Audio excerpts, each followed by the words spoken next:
Time बीतता गया, generations आती रहीं और चली जाती रहीं, लेकिन वो जैसे का तैसा बना रहा। एक्चुअली थोड़ा बहुत बदला जरूर, उसका बॉडी और भी बढ़ा, मस्कुलर और पावरफुल होता चला गया। इस नेवर एंडिंग टाइमलाइन में सिर्फ हंटिंग, फाइटिंग और किसी भी वर्दी एनिमी से लड़ना ही उसकी लाइफ का मकसद बन गया था। इमॉर्टैलिटी का कर्स और तन्हाई का अनबेरेबल पेन ही उसकी असली कंपेनियंस थे, और स्ट्रेंजली वही उसे थोड़ा कंफर्ट भी देते थे। करीब 3 मिलियन सालों तक वो यूं ही जीता रहा। हर दिन उसके बॉडी में नया एवोल्यूशन होता, उसकी स्ट्रेंथ नेक्स्ट लेवल पर पहुंचती गई। फिर एक दिन वो उस मुकाम तक पहुंच गया जहां कोई भी उसकी ताकत को मैच नहीं कर सकता था। लोग उसे धरती का भगवान मुंह बुलाने लगे। उसकी पावर इतनी एक्सट्रीम हो गई थी कि उसने सारे दूसरे गॉड्स को डिफीट कर दिया और डिवाइन रेल्म में मोस्ट पावरफुल का टाइटल ले लिया। लेकिन फिर कहानी में ट्विस्ट आया। अब कोई ऐसा बचा ही नहीं था जो उसे चैलेंज कर सके। उसके थ्रिल और एक्साइटमेंट से भरे दिन अब बोर्डम की नेवर एंडिंग साइकिल बन चुके थे। अपनी फ्रस्ट्रेशन को दिखाने के लिए मुंह ने एक दिन यूं ही अपना पैर उठाया और जमीन पर दे मारा। डिवाइन रेल्म, जो एक मिनी प्लैनेट की तरह था, पूरे जोर से हिल गया। और ये तो बस शुरुआत थी। पूरा divine world literal earthquake mode में चला गया। हर गॉड, एंजल और यहाँ तक कि अंदर के डीमंस तक डर के मारे कांप उठे। ऑफ कोर्स ये पहली बार नहीं था जब मुंह ने ऐसा स्टंट किया हो, लेकिन अब कुछ देवता ऐसे भी थे जो डेली इस काइंड ऑफ ट्रेमर्स से तंग आ चुके थे।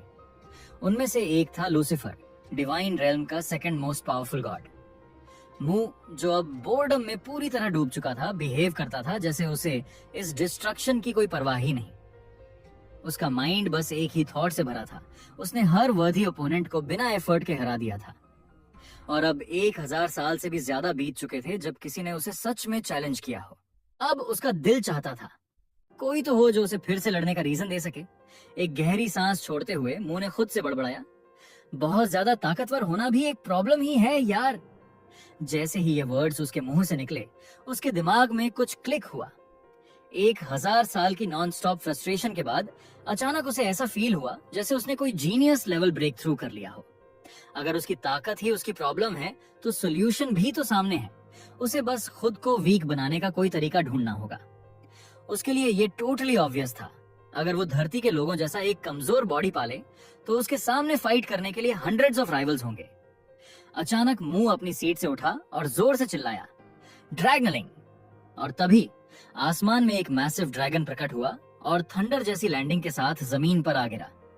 उसकी हाइट भगवान मुंह के थ्रोन से कम 5 गुना ज्यादा थी। देखने से वो सुपर ग्रम्पी लग रहा था, जैसे उसे बुलाया जाना पसंद नहीं आया हो, लेकिन वो हमेशा ऐसा ही दिखता था। उसकी ग्लोइंग आईज साफ बता रही थी कि ये है टॉप गॉड का असिस्टेंट, ड्रैगन लीम। ड्रैगन का एटीट्यूड थोड़ी देर में चेंज हो गया और उसने एक हैवी ग्रोल के साथ पूछा, क्यों बुलाया गया मुझे? लेकिन मुंह तो चिल मोड में था। वो बस कैजुअली चलता हुआ उससे दूर जाने लगा और आराम से बोला, मेरे जाने के बाद सब कुछ संभाल लेना। लेकिन चीजें इतनी स्मूथ नहीं गईं जैसे मुंह ने इमेजिन किया था। ड्रैगन ने अचानक एक बोल्ड मूव मारी। उसने द एब्सोल्यूट स्पेल कास्ट किया और भगवान मुंह को रोकने की कोशिश में उसे जकड़ लिया।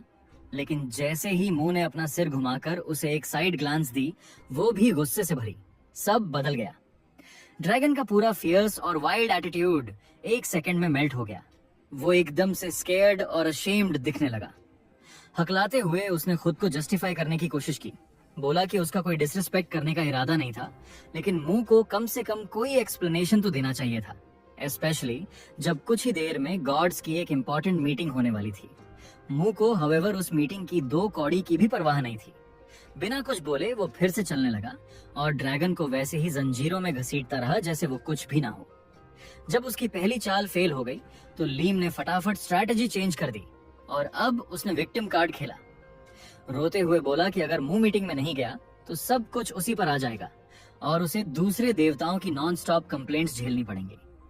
मुंह ने बिना किसी एफर्ट के उस बाइंडिंग स्पेल को तोड़ डाला जैसे वो सिर्फ कॉबवेब हो। फिर उसने मुड़कर ड्रैगन की ओर देखा और चिल्लाया, मैं कहीं नहीं जा रहा अगर तुम अभी मुझसे फाइट करने को रेडी हो। बस इतना कहना था कि लीम का पूरा एटीट्यूड पलट गया।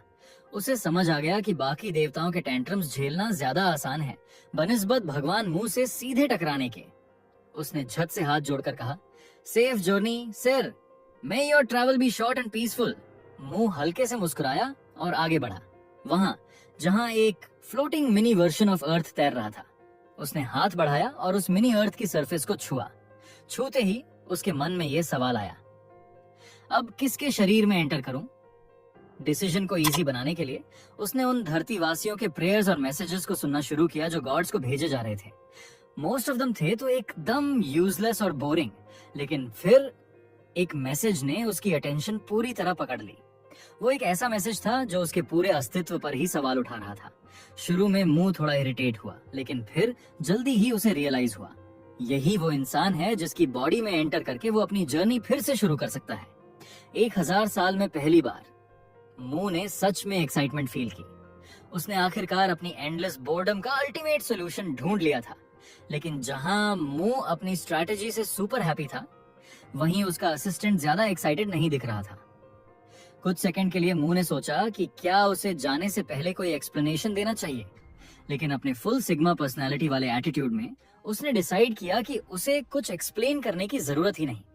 ड्रैगन थोड़ा कंफ्यूज्ड और शॉक्ड था जब मू ने बस कैजुअली गुड बाय कहा, सब कुछ उसके भरोसे छोड़ दिया और बोला कि उसकी नॉन स्टॉप एब्सेंस में जो भी आए उसका ख्याल रखना। ड्रैगन के दिल में एक अजीब सा मिक्स चल रहा था, वरी और डिसअपॉइंटमेंट का। उसे फाइनली समझ में आया कि मू अपनी सोल को अर्थ पर भेज रहा है और अपना बॉडी डिवाइन रेल्म में छोड़कर जा रहा है। पैनिक में ड्रैगन ने उसे वार्निंग देने की कोशिश की, अगर तेरे बॉडी को कुछ हुआ तो तेरी सेपरेटेड सोल भी अर्थ पर मर जाएगी। लेकिन मू का माइंड तो ऑलरेडी सेट था। उसे पूरा भरोसा था कि डिवाइन रेल्म में कोई भी इतनी हिम्मत नहीं करेगा कि उसके बॉडी को कुछ करे। Who would dare? यही उसका वाइब था और इसी ओवर कॉन्फिडेंस में उसे लगता था कि उसका बॉडी पूरी तरह सेफ रहेगा। ड्रैगन ने उसे रोकने की कोशिश की, पर सिर्फ वर्ड्स से।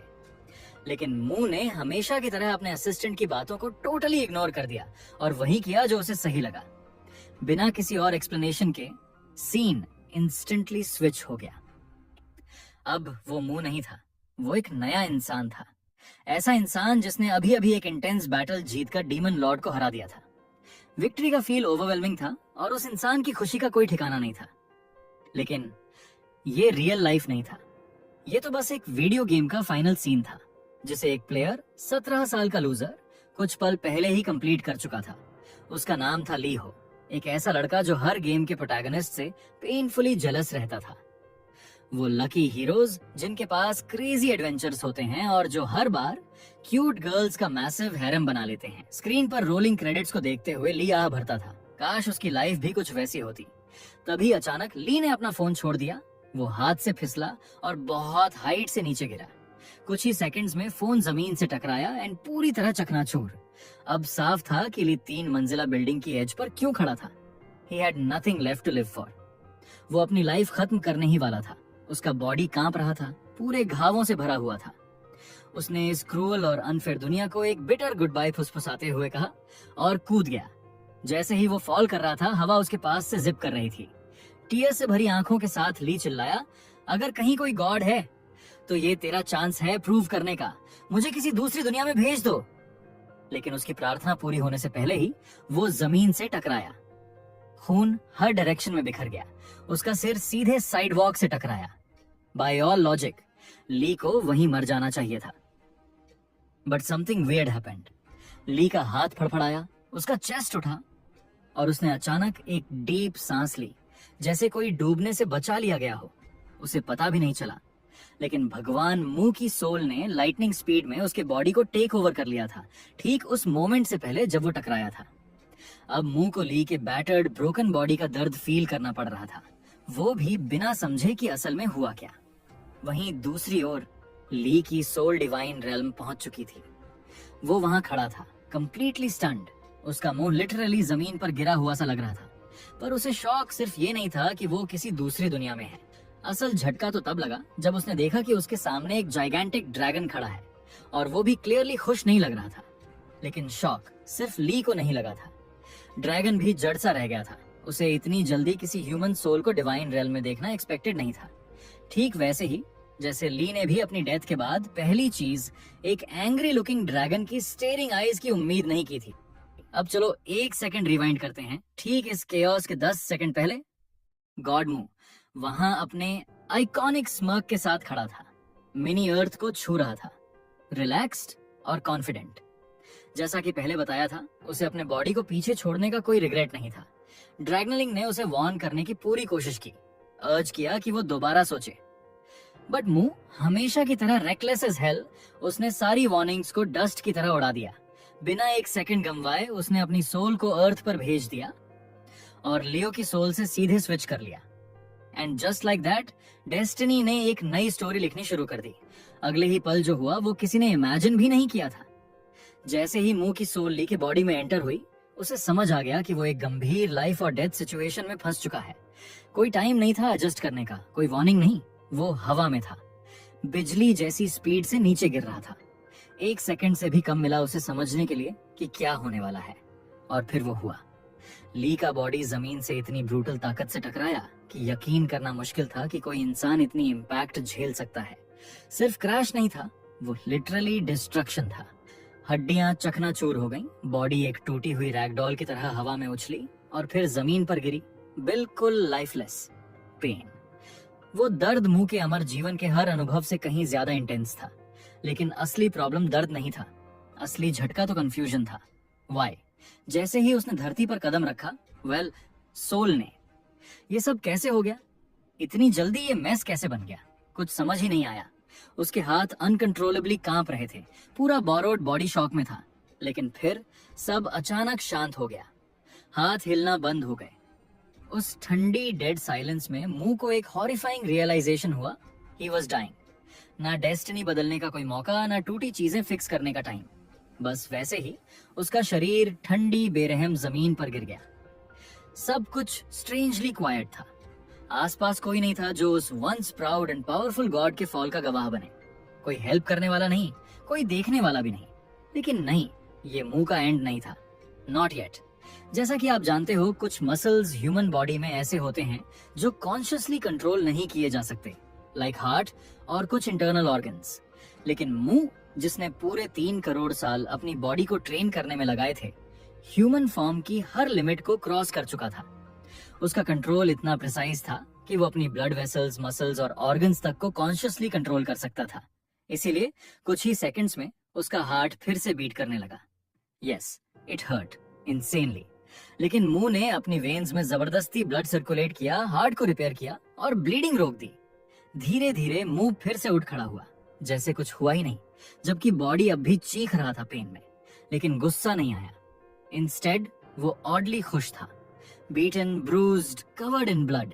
इतना इंटेंस सेंसेशन उसने बहुत टाइम से फील नहीं किया था।